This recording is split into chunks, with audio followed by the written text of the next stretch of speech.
নমস্কার সুপ্রিয় দর্শক, সকলকেই স্বাগত হিন্দু লাইফস ম্যাটার ইউটিউব চ্যানেলে। দর্শক, জুলাই বিপ্লব অর্থাৎ তথাকথিত বৈষম্য বিরোধী ছাত্র আন্দোলন, এই বিষয়টা নিয়ে তথাকথিত মেধাবীরা খুব বেশি কচলাইতেছে।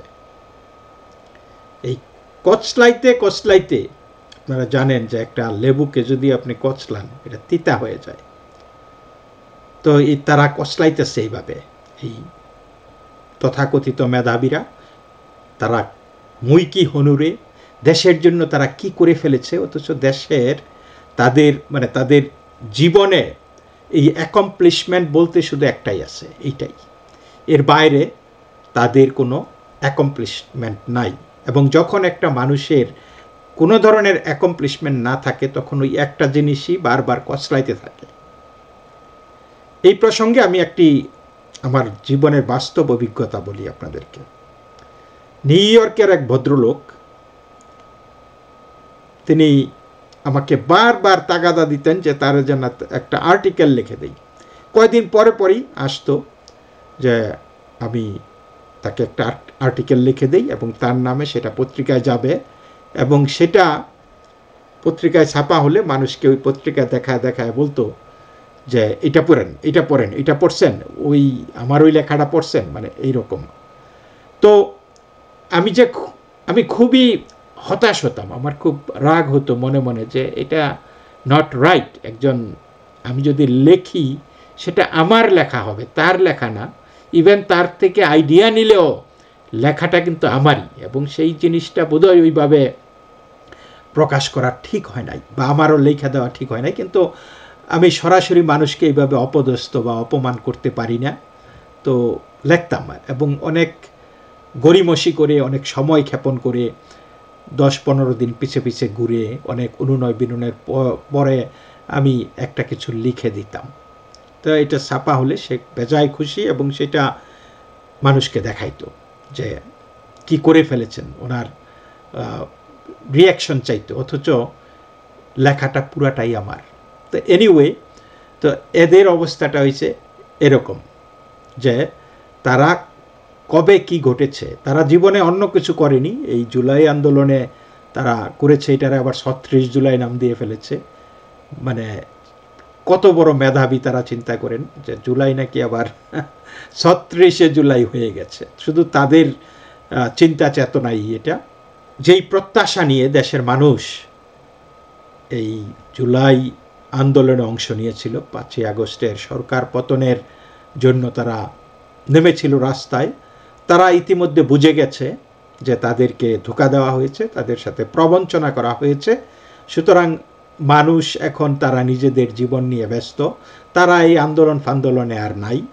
এবং এই বলা চলে দেশে যেই পরিমাণে অরাজকতা চলতেছে, মব ভায়োলেন্স চলতেছে, এইসব কারণে মানুষ অনেকটাই তাদের নাভিশ্বাস উঠে গেছে। তারা বলে যে আগেই তো ভালো ছিলেন, তারা বলছে যে আগেই ভালো ছিলাম। তো এই পরিস্থিতিতে এই মেধাবীরা, তথাকথিত মেধাবী সমন্বয়করা, তারা অপ্রাসঙ্গিক হয়ে পড়ছে, এবং এই নিজেদেরকে প্রাসঙ্গিক করে তোলার জন্য তারা চটকদার নানান কাজকর্ম করে বেড়ায়। এক দিন এক একটা নতুন বক্তব্য দিয়ে তারা আলোচনায় থাকতে চায়। আপনারা দেখেছেন যে তারা কিভাবে সিন্ডিকেট ব্যবসা শুরু করে দিয়েছে, কোটা বাণিজ্য শুরু করে দিয়েছে। মানে যেই বিষয়গুলি নিয়ে তারা আন্দোলন করেছে, ঠিক সেই বিষয়গুলি তারা করছে। এবং তারা এই জুলাই বিপ্লবকে তারা ব্র্যান্ডিং করতেছে। শেখ হাসিনা, আপনারা জানেন যে আওয়ামী লীগ এই মুক্তিযুদ্ধকে ব্র্যান্ডিং করেছিল, বঙ্গবন্ধু শেখ মুজিবুর রহমানকে ব্র্যান্ডিং করেছিল, জয় বাংলাকে ব্র্যান্ডিং করেছিল। এগুলি করে যেটা হয়েছে, তারা কাজের কাজ কিছু করে নাই। ওই ব্র্যান্ডিং জিনিসটা এমনভাবে করেছে যে এই কসলাইতে মানুষের নাভিশ্বাস উঠে গেছিল, এবং তার পরিণতি আপনারা দেখেছেন।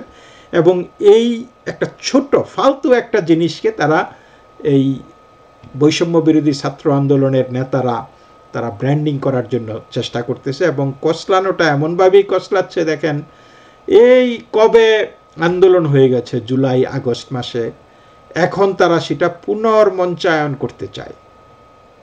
তারা আন্দোলনের আগে ইশতেহার দিবে, আন্দোলনের আগে তারা ঘোষণা দেবে, কিন্তু সেটা না, এখন তারা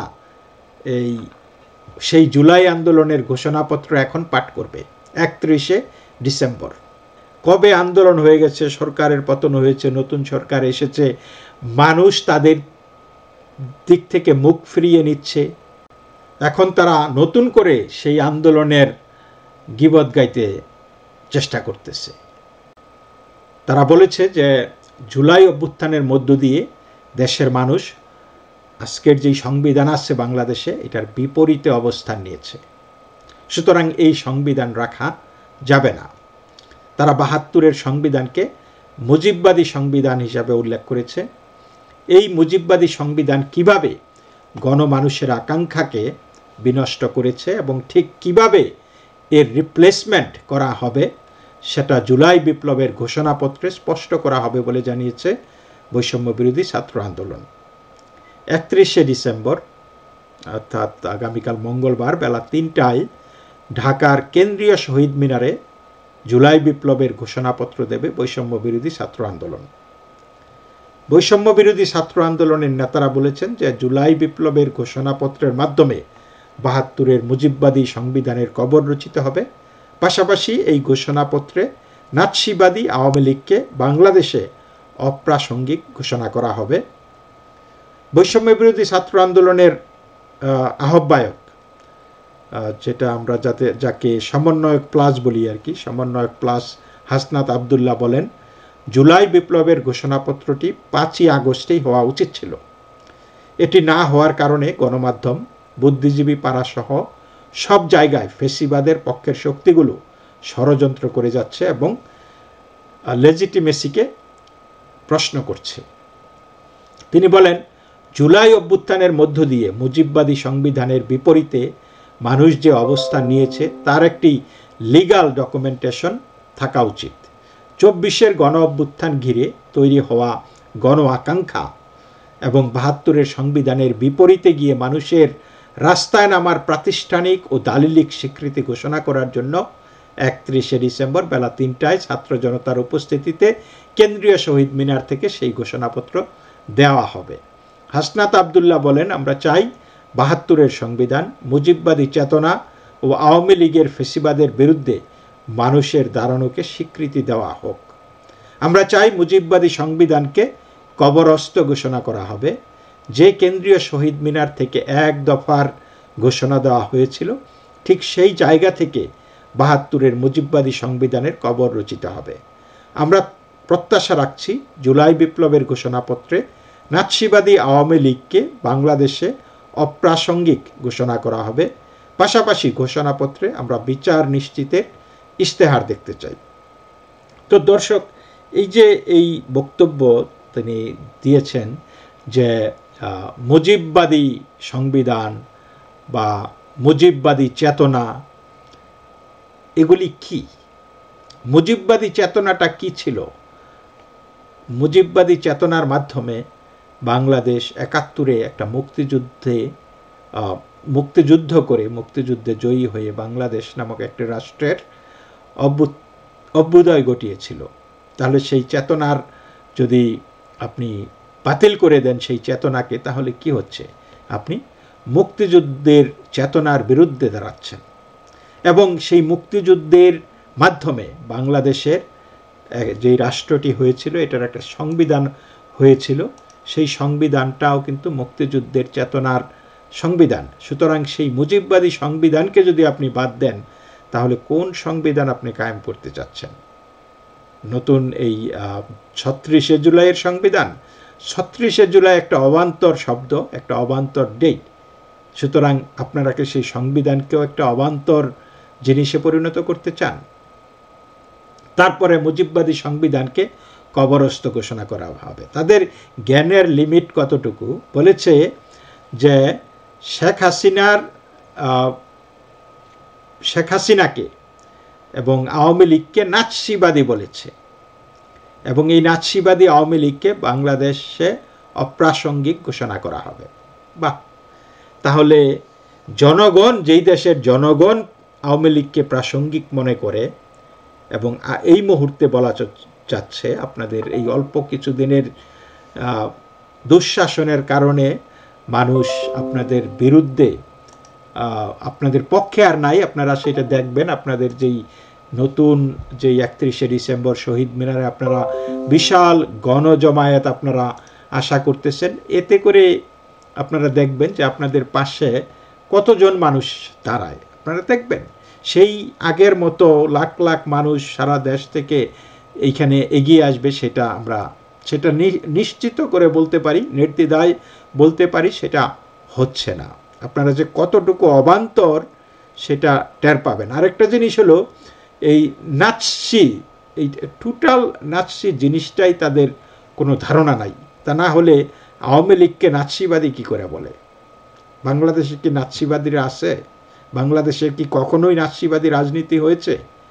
কিন্তু না, এই চটকদার 2-4টা গল্প মানে শব্দ এখানে ঢুকিয়ে দিয়ে তারা কয়েকটা শব্দ শিখছে, যেমন নাৎসিবাদী, 36শে জুলাই, তারপরে স্টেক হোল্ডার, ক্ষমতার সরকারের দেশের স্টেক হোল্ডার, তারপরে এই অংশীদার, এই শব্দগুলা তারা মানে শব্দ বোমা দিয়ে দিয়ে মানুষকে চেষ্টা করতেছে, কাবু করতেছে। ও মানে আমরা কত স্মার্ট, দেখো আমরা নতুন নতুন টার্মিনোলজি নিয়ে আসছি রাজনীতিতে, কিন্তু এই টার্মিনোলজিগুলি বাংলাদেশের রাজনীতিতে কতটুকু প্রাসঙ্গিক সেটাও কিন্তু দেখতে হবে।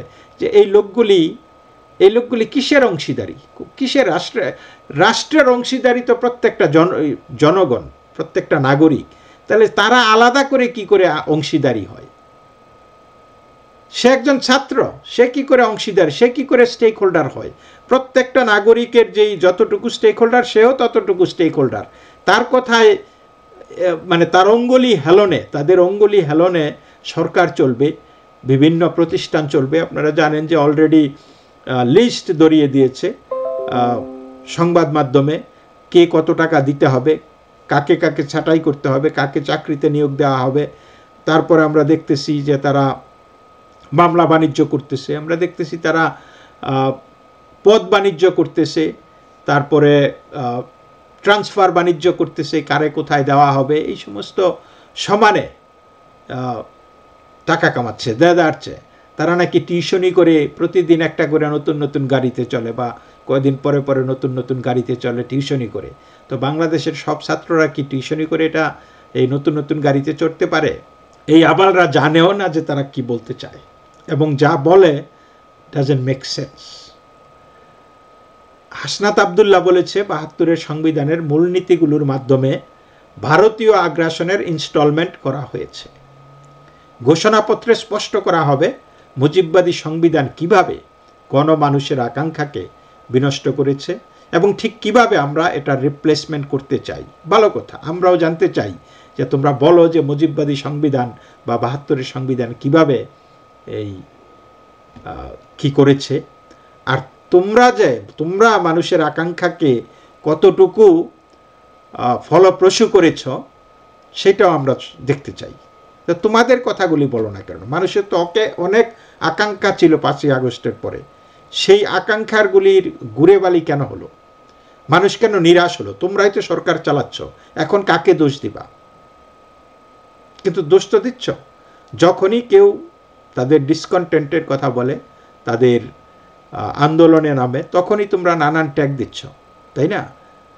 তোমরা আওয়ামী লীগকে এতদিন ট্যাগ দিতে, ব্র্যান্ডিং, যে আওয়ামী লীগ ব্র্যান্ডিং করতেছে, মুক্তিযুদ্ধ এইগুলি তারা দে ওয়ান্ট টু মার্কেট। তো তোমরাও তো সেই একই জিনিস করতেছো, বা আর তার চাইতে আরও বেশি করতেছো, এবং খুব অল্প দিনে। ৫ই আগস্ট আওয়ামী লীগের বিরুদ্ধে মানুষ যেভাবে রাজপথে নেমে এসেছিল, ৩১শে ডিসেম্বর সেই ঘটনার একটি পুনর্মঞ্চায়ন করতে চায় বৈষম্য বিরোধী ছাত্র আন্দোলন ও জাতীয় নাগরিক কমিটি। তাহলে ৫ই আগস্ট রাজপথে যেভাবে নেমে এসেছিল এবং এই জনগণের পিছনে আমরা হিজবুত তাহরির জঙ্গিদেরকে দেখেছি, জামাত শিবিরের জঙ্গিদেরকে রক কাটার দল দেখেছি, তাহলে কি আবার ৩১শে ডিসেম্বর তোমরা যদি পুনর্মঞ্চায়ন করতে চাও সেটা, তাহলে তো আবার সেই গোলাগুলি করতে হবে, তাই না? লাশ ফেলতে হবে। তো ৩১শে ডিসেম্বর কি ঢাকায় লাশ পড়বে? তো সেই পরিকল্পনা বাস্তবায়নে কেন্দ্রীয় শহীদ মিনারে 31শে ডিসেম্বরের কর্মসূচিতে যত বেশি সংখ্যক মানুষের সমাগম করতে চায় তারা, সেই লক্ষ্যে সারা দেশে বৈষম্য বিরোধী ছাত্র আন্দোলন ও জাতীয় নাগরিক কমিটির নেতাকর্মী ও সদস্যদের নির্দেশনা দেওয়া হয়েছে। নেতারা জানান, জুলাই বিপ্লবের ঘোষণাপত্র আরও আগে ঘোষণার পরিকল্পনা থাকলেও নানা কারণে তা করা সম্ভব হয়নি। জুলাই বিপ্লবের ঘোষণাপত্র তো বিপ্লবের শুরুর সময় দেওয়ার কথা, তোমরা বিপ্লব হয়ে গেছে কবে? যদিও এটা আমি বলবো যে এটা একটা মানে এটা থেকে বিপ্লব বলা মোটেই যায় না। যদি কোনো বিপ্লব হয়ে থাকে আমি বলবো সেটা ইসলামী বিপ্লব, সেটা রাজাকাররা বাংলাদেশের স্বাধীনতা হরণ করেছে, এইটুকুই বলা যায়। তো তোমরা এখন দিশাবিশা না পাইয়া, পথ হারিয়ে এখন আবার নতুন করে রিক্রিয়েট করতে চাচ্ছ সেই জিনিসটা, ম্যাজিকটা। It's not going to happen, people are not fool. তুমি মানুষদেরকে একবার বোকা বানাইতে পারো, কিন্তু বারবার বোকা বানানো সম্ভব না। তো তারা বলেছে যে 2024 পার হয়ে গেলে এর প্রতীকী তাৎপর্য কমে যাবে। এবছরের মধ্যেই ঘোষণাপত্র মানুষের সামনে নিয়ে আসা এবং নতুন করে আলোড়ন তৈরি করার জন্যই বছরের শেষ দিনটি বেছে নেওয়া হয়েছে। ঘোষণাপত্রে কোনো দাবি দেওয়ার বিষয় থাকবে না। এতে মূলত অভ্যুত্থানের প্রেক্ষাপট, আকাঙ্ক্ষা ও আগামীর প্রত্যাশিত বাংলাদেশের একটি চিত্র থাকবে। আওয়ামী লীগ ও জাতীয় পার্টি এবং আওয়ামী লীগের নির্বাচনী জোটে থাকা দলগুলি বাদে বাকি সব দলের নেতাদের ঢাকার কেন্দ্রীয় শহীদ মিনারের এই কর্মসূচিতে আমন্ত্রণ জানানো হচ্ছে বলে জানিয়েছে বৈষম্য বিরোধী ছাত্র আন্দোলন ও জাতীয় নাগরিক কমিটির নেতারা। তবে তারা বলেছে, মঞ্চে রাজনৈতিক কোনো দলের নেতারা থাকবে না। মঞ্চে থাকবে জুলাই অভ্যুত্থানের শহীদ পরিবারের সদস্য ও আহত ব্যক্তিরা। তাদের সঙ্গে থাকবে গত 3রা আগস্ট ঘোষিত বৈষম্য বিরোধী ছাত্র আন্দোলনের 158 সদস্যের সমন্বয়ক টিমের সদস্যরা। এছাড়া অন্তর্বর্তী সরকারের একাধিক উপদেষ্টাও অনুষ্ঠানে থাকতে পারে। তো দর্শক, এই যে এটা তারা করতেছে, বিএনপির কিন্তু গায়ে জ্বর এসে গেছে। কারণ বিএনপি বুঝতে পারতেছে এগুলি তারা কিন্তু নাগরিক কমিটির মাধ্যমে সমন্বয়কটা চেষ্টা করছিল একটা কিংস পার্টি গড়ে তুলতে, কিন্তু সেইখানে খুব একটা সাপোর্ট পাচ্ছে না। তারপরে তারা সেইখানে বলছে যে না, আমরা রাজনীতি করতে চাই না, আমরা রাজনৈতিক নেতা তৈরি করতে চাই। তো কি হনুরে তারা হরিদাস পাল হয়ে গেছে, তারা নেতৃত্ব তৈরি করবে। তারা নিজেরাই আবাল, পড়াশোনাটাও শেষ করে নাই ঠিক মতো, তারা নাকি নেতৃত্ব তৈরি করবে, মানে এজেন্সি খুলছে আর কি নেতৃত্ব দেওয়ার। তো যাই হোক, এখন বিএনপির জ্বর এসে গেছে। বিএনপি জানে যে এই টালবাহানা করে এখন তাদের অবস্থান দুর্বল, এই জন্য তারা চারিদিক থেকে লোকজনকে ডেকে ডুকে চাঙ্গা রাখতে চাচ্ছে, কসলাইতে চাচ্ছে, সামহাও নিজেদেরকে রিলেভেন্ট করতে চাচ্ছে। যখনই তারা দেখবে যে তাদের একটু শক্তি আছে, এই নির্বাচন কিন্তু হাওয়ায় উড়ে যাবে। যতদিন না পর্যন্ত তারা শক্তিশালী হয়ে মাঠে নামতে না পারে, ততদিন পর্যন্ত এই সংস্কারের নানান গল্প গীবত গেয়ে গেয়ে তারা এটাকে দীর্ঘায়িত করবে। এবং যত দিন যাবে, এটা বিএনপি বুঝে গেছে যে যত দিন যাবে ততই বিএনপির ক্ষমতার যাবার যে পথটা এটা প্রলম্বিত হবে, দীর্ঘায়িত হবে। এটা সবচাইতে এইখানে বড় যেই ক্ষতিগ্রস্ত পার্টিটা সেটা হবে বিএনপি। কারণ জামাত ক্ষমতা নিয়ে চিন্তা করে না। জামাত এদেরকে ম্যানিপুলেট করতেছে। তারা ক্ষমতায় গেলেও যা, না গেলে ডাজেন্ট ম্যাটার। তাদের হলো যে তারা ক্যাডার ভিত্তিক রাজনীতি করে। তারা বেহেশতের চাবি, বিএনপিও ভাবে বেহেশতের চাবির আশায় বসে থাকে না, কিন্তু জামাতিরা বেহেশতের চাবির আশায় বসে থাকে। সুতরাং তাদের কথা হলো যে আমরা যদি ইসলামিক যেই জিনিসগুলি, উদ্দেশ্য আদর্শগুলি আছে, সেগুলি যদি তারা বাস্তবায়ন করতে পারে, বা যেই বাস্তবায়ন করুক তাদের পক্ষে, দে আর ফাইন উইথ দ্যাট, তাদের কোনো অসুবিধা নাই। কিন্তু বিএনপি যারা আছে তারা বেহেশতের চাবির চাইতে এই সিন্ধুকের চাবিটা খুব ইম্পর্টেন্ট তাদের কাছে। সিন্ধুকের, কারণ 15 বছর 16 বছর ধরে তারা অভুক্ত, ক্ষুধার জ্বালায় তাদের খুব খারাপ অবস্থা। সুতরাং তারা এখনই খাইতে চায়, এবং এই খাওয়া যত দীর্ঘায়িত হবে, এইগুলি না খেয়েই কিছু হয়তো মারা যাবে শেষ পর্যন্ত। অনেক নেতা নেত্রীরা কিন্তু, বড় বড় নেতারা কিন্তু আস্তে আস্তে এক্সপায়ার্ড হয়ে যাচ্ছে। তো এটা তারা বোঝে। বিএনপির স্থায়ী কমিটির সদস্য মির্জা আব্বাস বলেন, শহীদের রক্তের ওপর দিয়ে লেখা যে সংবিধান, সেই সংবিধানকে যখন কবর দেওয়ার কথা বলা হয় তখন কিন্তু আমাদের কষ্ট লাগে। এখন বিএনপি বুঝতে পারতেছে, বিএনপিও যে সবসময় মুক্তিযুদ্ধের পক্ষের কথা বলেছে সেটাও না, কিন্তু এখন তারা এই সংবিধানের আঁকড়ে ধরতে চাইছে, কারণ তারা জানে যে এই ছাত্ররা, মেধাবীরা, তথাকথিত মেধাবীদের আল্টেরিয়র মোটিভ আছে, ওই সুদখোরের লগে মিলাজিলা, তারপরে এই যে জঙ্গি মাহফুজ আলমের সাথে একটা কিছু পায়তারা তারা করতেছে এবং বিএনপি সেটা অনুধাবন করতেছে। এদিকে আবার জামাতের বিরুদ্ধে তারা বিষোদ্গার করতেছে। আজকে দেখলাম রুহুল কুদ্দুস রিজভী তিনি বলেছেন যে জামাত নাকি ঘোলা জলে মাছ শিকার করার চেষ্টা করতেছে। তো তারপরে আবার জামাতও উল্টা আছে, রিজভী নিজের চেহারাটা আয়নার মধ্যে দেখা উচিত, যে তার ভূমিকা কি, কোথায়, কিভাবে। রিজভী বলতেছে যে জামাত ভারতের তাবেদার, জামাত বলতেছে রিজভী ভারতের তাবেদার, মানে জমে গেছে খেলাটা। আর এদিকে আপনারা দেখতে পাচ্ছেন যে এই আন্দোলনের ভিতরকার যেই শক্তিরাই আছে এটা দুই ভাগে হয়ে গেছে। একটা হচ্ছে জঙ্গি ইলিয়াস এবং ওই পাড়া ফ্রান্সে বসে পিনাকি ভট্টাচার্য, আর এখন বাংলাদেশে যারা আছে, তো তাদের মধ্যে একটা চরম টানাপোড়েন চলতেছে, একজন আরেকজনের অকথ্য ভাষায় গালিগালাজ করতেছে। তো এইগুলি আমাদেরকে অনেক বিনোদন দিচ্ছে আর কি। তো বৈষম্য বিরোধী ছাত্র আন্দোলনের নেতাকর্মীদের উদ্দেশ্যে মির্জা আব্বাস বলেন, অনুরোধ করব বিষয়গুলি বোঝার চেষ্টা করবেন, ভুল বুঝবেন না।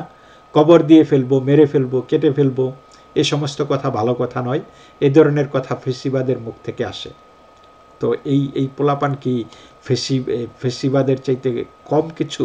আমি তো বলবো যে সবচাইতে বড় ফেসিবাদ হইল তারা। জুলাই বিপ্লবের ঘোষণাপত্রের সঙ্গে অন্তর্বর্তী সরকারের কোনো সম্পৃক্ততা নেই বলে প্রধান উপদেষ্টা প্রেস সচিব মোহাম্মদ শফিকুল আলম বলেছেন সাংবাদিকদেরকে। তিনি বলেন, এটিকে সরকার প্রাইভেট ইনিশিয়েটিভ হিসাবেই দেখতে চায়। তো দারুণ একটা ইন্টারেস্টিং মন্তব্য যে সরকার এই তাদের সাথে সমন্বয়কদের সাথে নেই, এই বক্তব্যে তাই তো বুঝাচ্ছে। আর অর্থাৎ এখন এই সমন্বয়করা এই সরকারকে গিলতেও পারতেছে না, ফেলতেও পারতেছে না, কিন্তু তারা বুঝছে যে সামহাও যদি এই সরকার শেষ হয়ে যায় বা একটা নির্বাচন দেয় তাহলে কিন্তু এই সমন্বয়করা ফিনিশ। বিএনপির কাছে দুই পয়সারও পাত্তা পাবে না এই সমন্বয়করা। তারা এটা দেশের কোথাও মানে চরথাপ্পর ছাড়া তাদেরকে কেউ মানে ফুলের মালা দিয়ে বরণ করবে না। তাদেরকে পেলে, তারা ক্ষমতা থেকে যদি একবার বের হয়ে যায় তাদেরকে চরথাপ্পর যেইখানে যায় সেইখানেই গণরোষের শিকার হবে, এবং এটা তারা ভালো করে বুঝতে পেরেছে। সুতরাং তারা এখান থেকে যেতে চায় না। জিনিসটা ক্লিয়ার। এটা বোঝার পরেই তারা এই কসলানোটা শুরু করছে যে সামহাও তাদেরকে প্রাসঙ্গিক থাকতে হবে, তাদেরকে এইটাতেই তাদেরকে মাইলেজ, যত বেশি মাইলেজ পাওয়া যায় সেটা মানে পেতে হবে, যেটা শেখ হাসিনা মুক্তিযুদ্ধকে নিয়ে যেভাবে এই মাইলেজ পাওয়ার চেষ্টা করেছেন বারবার তার বাবাকে ব্যবহার করে। অথচ আওয়ামী লীগের গ্রহণযোগ্যতার জন্য মুক্তিযুদ্ধের আদর্শকে সমুন্নত রাখার জন্য যা যা করার প্রয়োজন ছিল তিনি সেগুলি করেন নাই। তিনি জানেন যে এই জঙ্গিরা তাকে মুসলমানই মনে করে না, তারপরে এই জঙ্গিদেরকে সাথে নিয়ে কত কিছু করেছে, এক পাতে খেয়েছে। কিন্তু সেই জঙ্গিরা তো যখন সাপের ধর্ম যেটা, সাপ সেটা করবেই, এবং তারা তাই করেছে। অথচ বাংলাদেশের কালচারকে পরিবর্তন করার জন্য, বাংলাদেশের শিক্ষা ব্যবস্থাকে, বাংলাদেশের সাংস্কৃতিক বিপ্লবের জন্য যেই কাজগুলি শেখ হাসিনার করা দরকার ছিল, যেটা মুক্তিযুদ্ধের চেতনার বিকাশ ঘটানোর জন্য যেগুলি করা দরকার ছিল সেগুলি তিনি করেন নাই। এবং দিন শেষে তিনি ভুগছেন, জাতি ভুগতেছে, এবং এই অন্ধকার ঘোর কবে কাটবে উই ডোন্ট নো। তো দর্শক, এই পর্যন্তই। সকলেই ভালো থাকবেন। নমস্কার।